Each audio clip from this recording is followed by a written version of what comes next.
For today's headlines, let's go over to the CBN News Desk. Gordon, the landmark abortion law in Texas is getting the attention of legislators around the country. The new bill was signed into law Thursday in Texas, and it may serve as a model for other states. Gary Lane has the story. While supportive legislators watch, Texas Governor Rick Perry signed the abortion bill known as H2 into law. The new law restricts abortions and Texas abortion clinics. This is a momentous day for the cause of life.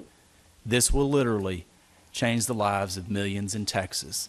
That's because the Texas law requires that most abortions be performed within the first 20 weeks of pregnancy. At 5 months, many studies indicate these children feel the pain of their own deaths.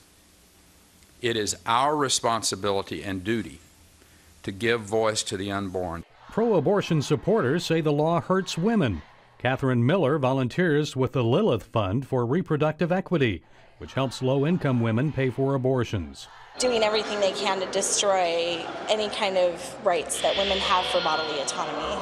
The legislation also requires abortion clinics to follow health regulations for surgical care and mandates that individuals performing abortions have admitting privileges at local hospitals. Only 5 of 42 Texas abortion clinics currently meet those standards. Clinics who don't comply, they don't shut down. They continue to provide women's health. They just can't provide an abortion.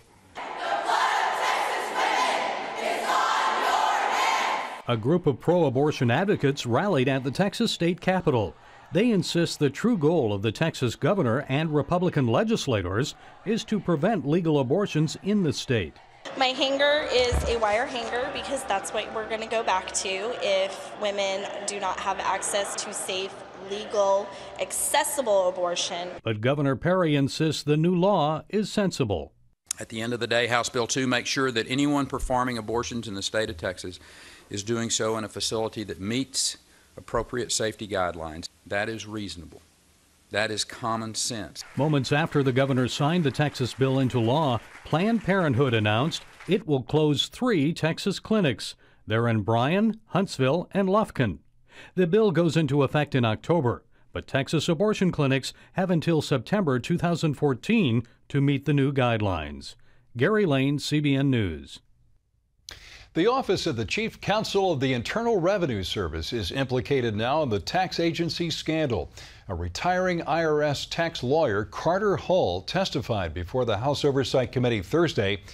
He said the IRS counsel was involved in that program that targeted applications for tax exemptions by Tea Party groups for special scrutiny. That ties the Tea Party scandal now into IRS officials in Washington. Detroit is now the largest American city to file for bankruptcy. The Motor City is $18 billion in debt. It is a big fall for the automobile capital of the world, which used to be home to 1.8 million people. In its glory years, of course, Detroit was known for producing fast cars and that great Motown sound. Today, the music has stopped. Barely 700,000 people live in the city and nearly 80,000 buildings sit empty. The homicide rate at its highest level in 40 years, and residents wait an average of 58 minutes for police to respond to calls. Detroit's broke. Now that we are here, we have to make the best of it. Nothing changes from the standpoint of the ordinary citizen's perspective. Detroit's emergency manager is promising city services will remain open and the government will continue to pay its bills and its employees, but there is fear that workers could be facing layoffs and assets could be sold. The deadly heat wave expected to finally break in the next few days, but for now it's still baking much of the U.S. 21 states from Illinois to Massachusetts are under heat advisories and warnings. Temperatures reaching the upper 90s in many places, but the National Weather Service says the humidity makes it feel much worse. The heat index in some cities reaching over 100 degrees. I feel like I'm gonna explode. It's so hot. It can be brutal at times. The extreme temperatures are being blamed for one death. An Alzheimer's patient died of heat exhaustion after wandering from his Kentucky home.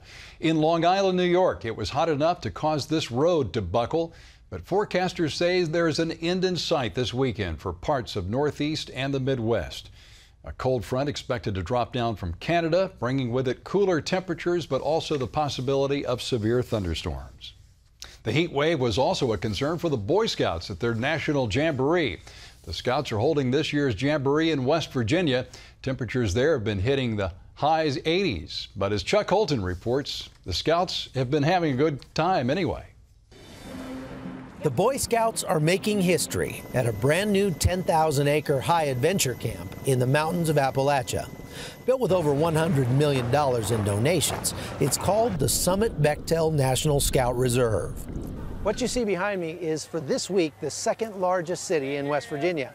It's over 40,000 Boy Scouts and volunteers who have come together for the 17th Boy Scout Jamboree here in southern West Virginia. This is the first time that the Summit Bechtel Center is being used for a jamboree, and it's historic because they're also including females.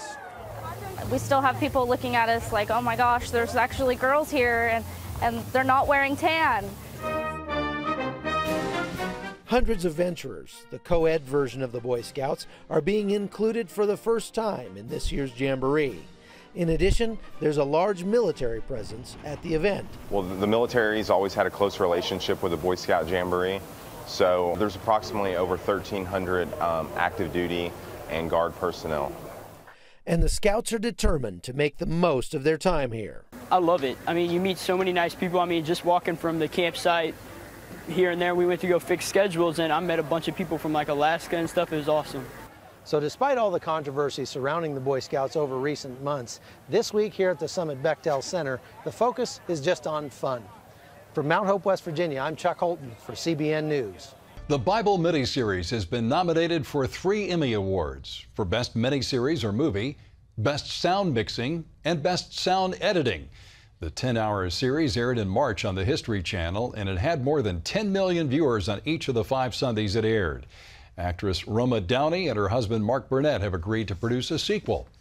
Operation Blessing is helping a small farming community deep in the forest of Sierra Leone. The village is Palawanhoon.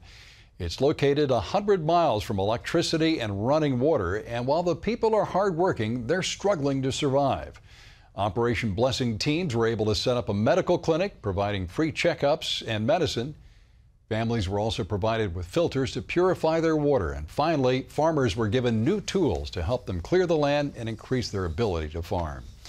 You can find out more about what OB is doing around the world by going to its website at ob.org.